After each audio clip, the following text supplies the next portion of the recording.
नमस्कार मेरे प्यारे दोस्तों। तो 8 अक्टूबर का जो एसएससी एमटीएस का एग्जाम था सेकेंड एंड थर्ड शिफ्ट में, उनमें जो प्रश्न पूछे गए हैं और जो लोग एग्जाम देकर के आए हैं उनके द्वारा जो प्रश्न बताए गए हैं उसका आंसर के साथ, एक्यूरेट आंसर के साथ मैं आपको बताने वाला हूँ, पढ़ाने वाला हूँ। तो अगर आपका एग्जाम आने वाले शिफ्टों में, आने वाले तारीखों में अगर किसी भी शिफ्ट में है तो आपको इस वीडियो को बगैर स्किप किए पूरा जरूर देखना है, क्योंकि कुछ ऐसे भी प्रश्न है जो एग्जाम में रिपीट हो रहे हैं, तो आपको पहले से जानकारी हो जाएगा। तो इसलिए आप वीडियो को पूरा जरूर देखिएगा। और अगर आप एग्जाम में करके आए हैं तो कमेंट बॉक्स में कमेंट करके ये बताएंगे कि हाँ, ये सभी प्रश्न जो है एसएससी एमटीएस का जो सेकेंड एंड थर्ड शिफ्ट का जो एग्जाम हुआ था उनमें पूछे गए थे। तो बात करिए पहला प्रश्न का, तो पहला प्रश्न जो है यह पूछा गया था कि प्रसिद्ध संगीतकार अन्नपूर्णा देवी किस वाद्य यंत्र से संबंधित है। यानी प्रसिद्ध संगीतकार अन्नपूर्णा देवी का जो संबंध है कौन से वाद्य यंत्र से है। तो सही जवाब हो जाता सूरबहार वाद्य यंत्र से संबंधित है प्रसिद्ध संगीतकार अन्नपूर्णा देवी। और कुछ अधिक जानने की कोशिश करें जो एग्जाम में प्रश्न पूछ लिए जाते इनसे रिलेटेड, तो उन्हें पद्म भूषण पुरस्कार भी मिल चुका था, ये भी आपको याद होनी चाहिए। बात करें दूसरे प्रश्न का, तो अगला प्रश्न यह पूछा गया था कि राष्ट्रीय जनसंख्या नीति कब लागू की गई थी। तो वर्ष 1975 में राष्ट्रीय जनसंख्या नीति जो है सो लागू की गई थी। तो 1975 इसका सही जवाब हो जाता। अगले प्रश्न की अगर बात करें तो कबड्डी के कोर्ट की लंबाई और चौड़ाई जो है खिलाड़ियों के लिंग के आधार पर अलग अलग होती है। यानी कबड्डी की कोर्ट की लंबाई से रिलेटेड प्रश्न पूछे गए थे। तो चलिए हम लोग इनसे संबंधित सभी जानकारी को देख लेते हैं। तो पुरुषों के लिए अगर बात करें तो कबड्डी कोर्ट की लंबाई 13 मीटर और चौड़ाई जो है सो 10 मीटर होती है, याद रखेंगे पुरुषों के लिए। महिलाओं की अगर बात करें तो 12 मीटर लंबाई और चौड़ाई जो है सो 8 मीटर होती है। इसे आपको याद रखना, आने वाले शिफ्टों में प्रश्न पूछा जा सकता है।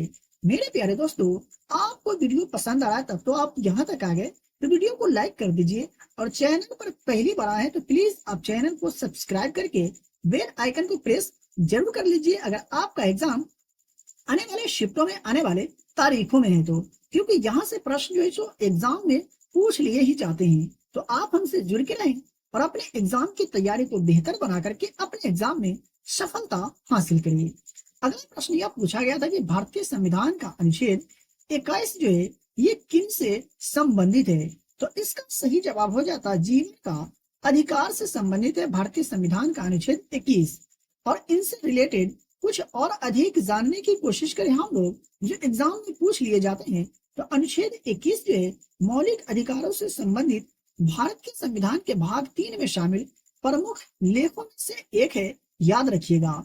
इस तरह से भी प्रश्न पूछा जा सकता है कि भारतीय संविधान का अनुच्छेद 21 जो है ये भारतीय संविधान के किस भाग में है। तो भाग 3 में है। आई होप कि आपको समझ में आ गया होगा। बात करें दूसरे प्रश्न का, तो राष्ट्रीय खाद्य सुरक्षा अधिनियम जो है ये किस वर्ष पारित किया गया था। तो 2013 में राष्ट्रीय खाद्य सुरक्षा अधिनियम जो है सो पारित किया गया था। सही जवाब हो जाता 2013। अगले प्रश्न की अगर बात करें तो गीत गोविंद के लेखक कौन है, यानी किनके द्वारा गीत गोविंद नामक पुस्तक लिखी गई थी। तो जयदेव के द्वारा लिखी गई थी। जयदेव सही जवाब हो जाता। दूसरे प्रश्न की अगर बात करें तो चिथिराई त्योहार जो है सो ये किस राज्य में मनाया जाता है।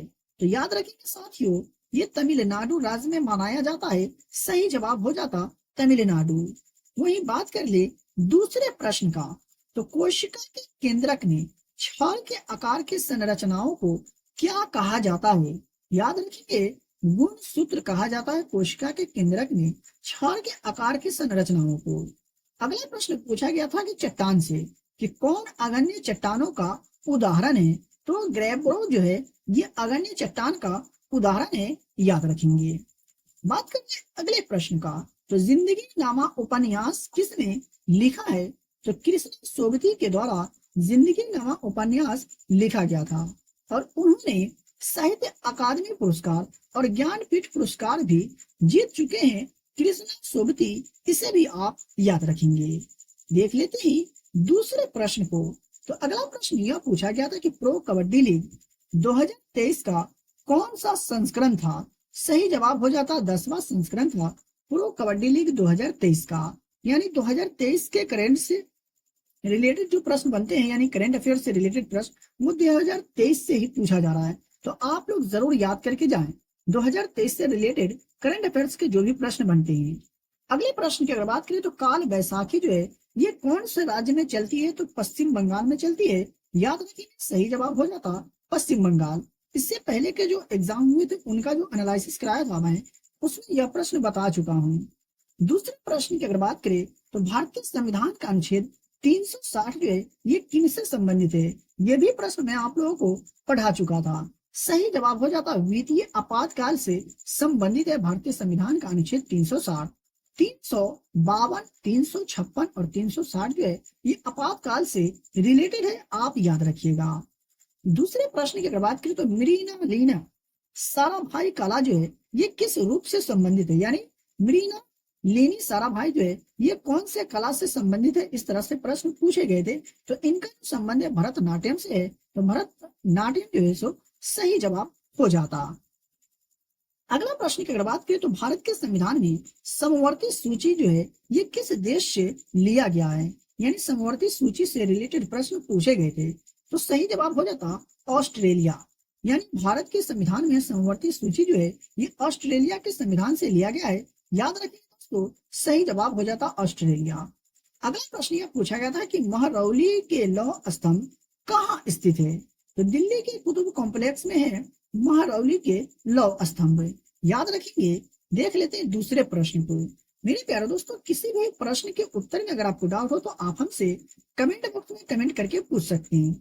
एक यह जो प्रश्न पूछा गया था कि मिस्र का सबसे बड़ा पुरस्कार कौन सा है। तो ऑर्डर ऑफ द नाइल जो है मिस्र का सबसे बड़ा पुरस्कार है। याद रखेंगे।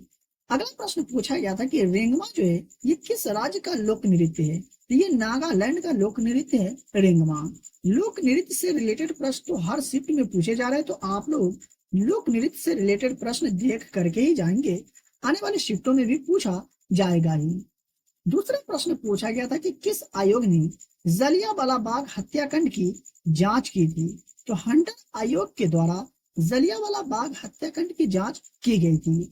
और जलियांवाला बाग हत्याकांड की अगर बात करें हम लोग तो 13 अप्रैल 1919 को पंजाब के जलियांवाला बाग में हुआ था जलियांवाला बाग हत्याकांड। तो मेरे तो ये थे एसएससी एमटीएस के सेकेंड एंड थर्ड शिफ्ट में पूछे गए प्रश्न हैं। वीडियो को अभी तक लाइक नहीं किए तो वीडियो को लाइक करें। चैनल पर पहली बनाए तो चैनल को भी सब्सक्राइब करके बेल आइकन को प्रेस करें और इस वीडियो को अपने उन दोस्तों तक शेयर जरूर करें जिनका एग्जाम आने वाले शिफ्टों में है, आने वाले तारीखों में है। फ्री में पीडीएफ प्राप्त करने के लिए वीडियो के डिस्क्रिप्शन में दिए गए टेलीग्राम चैनल को ज्वाइन करें और फ्री में पीडीएफ प्राप्त करें। तो चलिए मिलते हैं फिर से एक नए वीडियो में।